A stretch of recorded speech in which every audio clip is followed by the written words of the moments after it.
Num passado recente, este canal publicou um vídeo que falava de um caso que envolvia a Watchtower, a Cloudflare e a Google. A Watchtower acionou um mecanismo chamado DMCA. Em termos simples, é quando uma organização diz que determinado conteúdo publicado na internet é dela e pede às plataformas que removam esse material. A Watchtower pediu à Google para remover uma revista Sentinela vazada na internet que foi publicada no Google Drive por um usuário anônimo. Estamos a falar daquela sentinela que explicava os ajustes na política da desassociação. E a mesma Watchtower pediu a Cloudflare para remover algumas publicações da organização que estavam num site chamado JWS One Library, que é uma versão completa da aplicação JW Library. Este site, estamos a falar do JWS One Library, tem todas as publicações da Organização das Testemunhas de Jeová dos anos 1800 até hoje. Algo que a Organização das Testemunhas de Jeová não gosta, porque algumas publicações a organização eliminou do site oficial. Não revelou o motivo, apenas eliminou do site oficial. Voltando ao assunto da DMCA. DMCA é um procedimento normal e acontece todos os dias, mas neste caso não ficou apenas nisso. Philip Bramley, o homem da Batalha de Jeová, foi quem fez as notificações de DMCA. Depois das notificações, a organização decidiu dar um passo mais sério. Foi ao Tribunal Federal dos Estados Unidos para pedir uma ordem que obrigasse as empresas Google e a Cloudflare a entregar informações sobre alguns usuários na internet. Nesse pedido, eles solicitam o e-mail das contas, os endereços IPs, números de celular associados às contas e outros detalhes técnicos. O tribunal autorizou a emissão da chamada subpoena.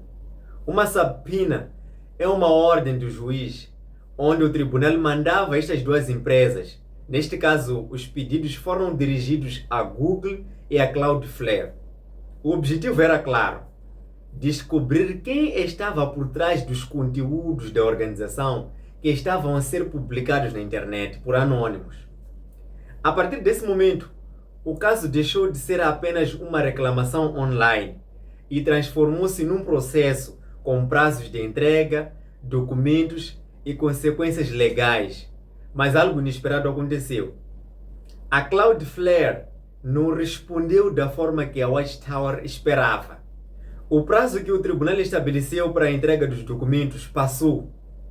E então surgiu uma nova etapa do processo. A Watchtower volta ao tribunal bem triste, com uma acusação séria. Ela afirma que a Cloudflare ignorou completamente a ordem do tribunal. Afirma que houve desrespeito e afirma que houve desacato. Quando a Watchtower fala de desacato, significa dizer ao juiz que alguém não respeitou uma ordem judicial. Neste ponto, o processo ganha uma nova dimensão. De um lado, a Watchtower pressionando. Do outro lado, a Cloudflare se defendendo. No meio disso tudo, algo mais significativo acontece. O utilizador anônimo passa a ter representante legal. Entram advogados e então entra uma organização muito conhecida no mundo digital, a Electronic Frontier Foundation, a EFF, que é uma entidade especializada na defesa de privacidade, anonimato e direitos digitais. O que começou como uma notificação transforma-se numa disputa jurídica complexa. Agora, o tribunal já não analisa apenas direitos do autor. Agora entram questões de identidade, privacidade e limites legais.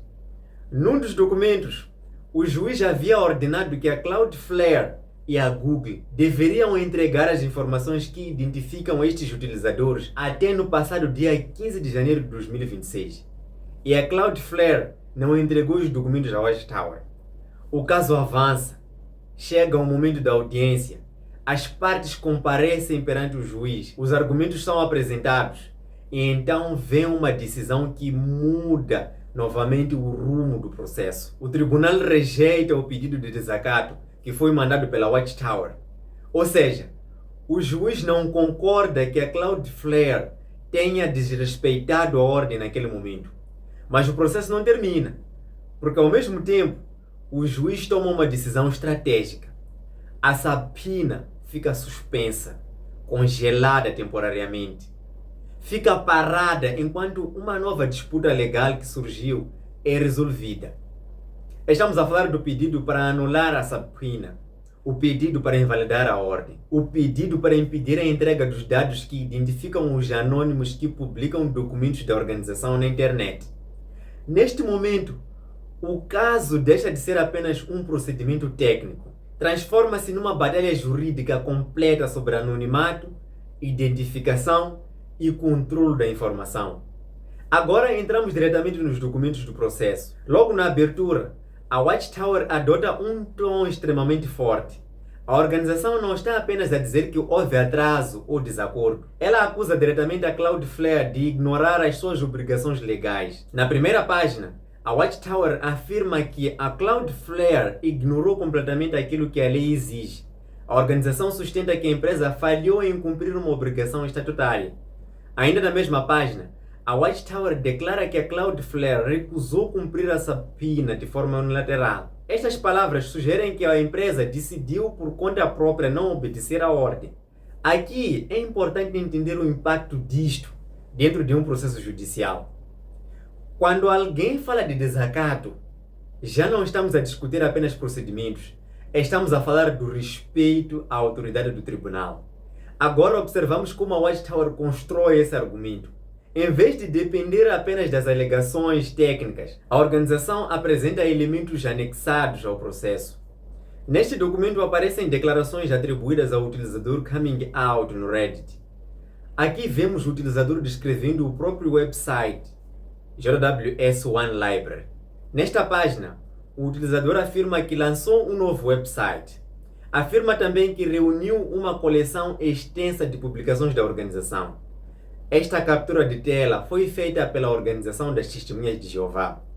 Vejam a Organização de Jeová a ler informações apóstatas no Reddit, no fórum XJW, enquanto proíbe os membros simples a ler estas informações. Voltando ao assunto, este detalhe tem um peso enorme dentro da narrativa jurídica, porque a Watchtower não precisa convencer o tribunal apenas com argumentos. Ela aponta para as declarações feitas pelo próprio responsável pelo site JWS One Library. Em seguida, a Watchtower reforça a ideia de escala. Aqui a organização resume o problema de forma clara. O caso não é apresentado como um conteúdo isolado. É descrito como uma reprodução massiva de publicações. A expressão usada pela Watchtower sugere que o próprio utilizador admite a reprodução de praticamente todo o conjunto de publicações no site JWS One Library. Este ponto é fundamental, porque em disputas de copyright, a dimensão do material faz toda a diferença. Agora avançamos para a resposta da Cloudflare. A Cloudflare rejeita a acusação de desacato. A empresa sustenta que essa medida não é apropriada nas circunstâncias apreciadas. Este documento é essencial porque introduz uma nova perspectiva ao tribunal. Enquanto a Watchtower fala de desrespeito e recusa, a Cloudflare fala de questões processuais e interpretações jurídicas. Em seguida, surge um documento mais importante desta fase. Esta declaração descreve o que aconteceu dentro da Cloudflare após o recebimento da subpoena. Na primeira página, a Cloudflare confirma oficialmente que recebeu a subpoena. A data indicada, 11 de dezembro de 2025, estabelece o momento em que a ordem judicial chega à empresa. Este detalhe é crítico porque a acusação de desacato depende precisamente deste ponto. A empresa recebeu ou não recebeu? A empresa agiu ou não agiu? Agora observamos algo extremamente relevante. Aqui vemos a notificação enviada pela Cloudflare ao utilizador, informando ao senhor administrador da página JWS One que recebemos uma ordem do tribunal pedindo a produção dos documentos que te identificam e te tiram do anonimato. Nesta comunicação, a empresa esclarece um ponto muito importante. Mesmo que o conteúdo seja removido ou apagado, isso não interrompe automaticamente o processo judicial. Este detalhe é vital para qualquer pessoa que acompanha o caso, porque desmonta uma crença comum na internet, a crença de que apaguei, acabou. Nem sempre isso funciona. E a Cloudflare deixou claro que se o administrador do site preferir, pode interferir no caso antes da data limite para a entrega dos documentos. E agora surge uma viragem ainda mais significativa. Aqui entra a Electronic Frontier Foundation. Os advogados afirmam que a revelação da identidade pode causar consequências adversas, sérias, ao utilizador identificado como John Doe. Eles já estão a falar da desassociação, por exemplo. Depois das acusações da Watchtower e da oposição formal da Cloudflare, surgem novos documentos que mostram como a disputa se intensificou. O primeiro documento desta etapa é a resposta jurídica, apresentada em oposição ao pedido de desacato. Este documento representa a reação formal da Cloudflare ao pedido da Watchtower. Aqui os advogados da empresa aprofundam os argumentos já apresentados anteriormente. O foco passa a ser demonstrar ao tribunal que o desacato não é aplicável nas circunstâncias descritas. Em seguida, surge outro documento complementar. Aqui vemos novamente um funcionário da Cloudflare apresentando uma nova declaração ao tribunal. Este tipo de documento tem um papel específico dentro do processo. Ele descreve factos, procedimentos internos e eventos relacionados com o tratamento da subpoena. As declarações são importantes porque ajudam o tribunal a compreender o que aconteceu na prática dentro da empresa. Agora chegamos ao ponto decisivo desta fase. Este documento é extremamente relevante porque registra oficialmente o que aconteceu na audiência. Aqui vemos algo fundamental. O tribunal rejeita o pedido de desacato apresentado pela Watchtower. Isso significa que o juiz não concordou que a Cloudflare tenha desrespeitado a ordem judicial naquele momento. Mas o detalhe mais interessante surge logo em seguida. O tribunal estabelece novos prazos. O tribunal autoriza novos pedidos. E o tribunal determina algo muito estratégico. A subpoena fica em espera. No documento aparece a expressão "The subpoena is held in abeyance". Held in abeyance significa que a ordem não é executada imediatamente.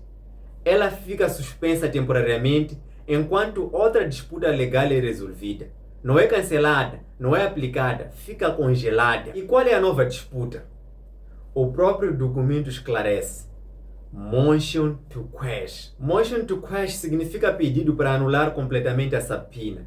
Aqui o caso entra numa fase ainda mais complexa. Já não estamos apenas a discutir o cumprimento. Agora estamos a discutir se a ordem deve ou não continuar a existir. O utilizador anônimo já não está sozinho. Já possui representação legal especializada. Neste ponto, o processo ganha uma dimensão ainda mais interessante. A Watchtower tenta impor o cumprimento da ordem. A Cloudflare resiste. Os advogados do administrador do site contestam a validade. O tribunal congela a ordem. O conflito deixa de ser apenas técnico. Passa a ser uma batalha jurídica sobre limites legais. Agora o caso avança para uma nova etapa processual, pedido de anulação do processo. Ao olharmos para tudo o que aconteceu até aqui, percebemos que este processo deixou de ser um simples mecanismo de copyright. O que começou como notificações do DMCA transformou-se numa disputa jurídica estruturada, com oposição formal, representação legal e decisões judiciais que mudaram significativamente o rumo deste caso. A Watchtower entrou neste processo com um objetivo claro: obter dados, identificar a fonte, fazer valer a ordem legal. A lógica inicial era simples: notificação, subpoena e cumprimento. Mas a realidade no tribunal mostrou-se muito mais complexa. Quando a Cloudflare não reagiu de forma esperada, a Watchtower decidiu intensificar a estratégia, acusou o desacato, alegou não conformidade, pressionou o tribunal. E foi precisamente aqui que o processo começou a produzir efeitos inesperados. O tribunal rejeitou o pedido de desacato. Isto é um ponto extremamente relevante, porque o desacato é uma sanção séria. E quando o juiz rejeita esse pedido, o que temos na prática é uma mensagem implícita. O tribunal não viu conduta suficientemente grave para justificar punição naquele momento. Mas talvez o detalhe mais importante nesta fase seja este. A Sabina foi colocada em espera. Este ponto é crítico para compreender as possíveis consequências. E isso tem implicações importantes para todos os envolvidos. Do ponto de vista da Watchtower, surgem alguns desafios evidentes. Primeiro, a estratégia inicial perde o rumo. O objetivo de identificação imediata fica adiado. Segundo, o processo ganha visibilidade. Algo que começou como um procedimento relativamente técnico passa agora a envolver audiências, decisões, argumentos sobre identidade e privacidade. O caso deixa de girar apenas em torno do copyright. Agora surgem discussões sobre limites legais, procedimentos adequados, proporcionalidade e impacto da identificação. Agora, o tribunal terá de analisar os argumentos estruturais, não apenas factuais. Existem também possíveis consequências estratégicas para a própria Watchtower. Processos judiciais são sempre uma faca de dois gumes. Por um lado, podem produzir resultados desejados. Por outro lado, podem abrir espaço para escrutínio. Isto altera completamente a dinâmica. Já não é apenas uma organização a interagir com uma plataforma. Agora é uma organização a debater com advogados, cuja especialidade é precisamente limitar o alcance de mecanismos de identificação. Neste momento, o processo encontra-se numa fase onde as decisões futuras podem ter impacto significativo. Se a motion to quash for aceite, a subpoena deixa de produzir efeitos. Se for rejeitada, a ordem volta a ganhar força.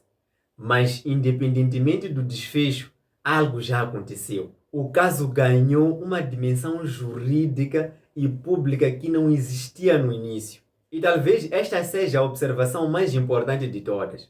Tribunais não operam apenas como instrumentos de execução. Eles também funcionam como arenas de debate jurídico. E quando um caso entra neste espaço, os resultados nem sempre seguem a linha inicialmente prevista por qualquer das partes. Em breve voltamos com o desfecho deste caso.